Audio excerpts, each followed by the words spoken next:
आपण मैंने जानते किछि दिन आगु पखाल दिवस गला पखाल दिवस रे यदि देखा जाए वास्तव चित्र होची समस्ते सबुदिन पखाल खाऊना किंतु आपण मैंने शुणिक आश्चर्य हे पखाल ठारू आहुरी ग्रहणीय खाद्य जेटा कि धनी गरीब पूरा उड़ीसा खाली कहीं सारा भारत जाकि बर्तमान विदेश रे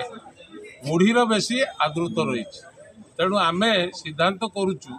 एवं आपण मानक जनाऊँ जो थी कि आपण मैंने राजी हे मार्च 29 तारीख को मुढ़ी दिवस भाव में घोषणा कर प्रतिवर्ष मार्च 29 तारीख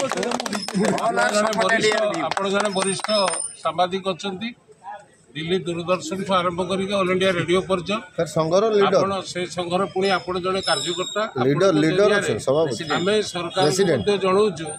मार्च 29 तारीख को विश्व मुढ़ी दिवस भाव में घोषणा कर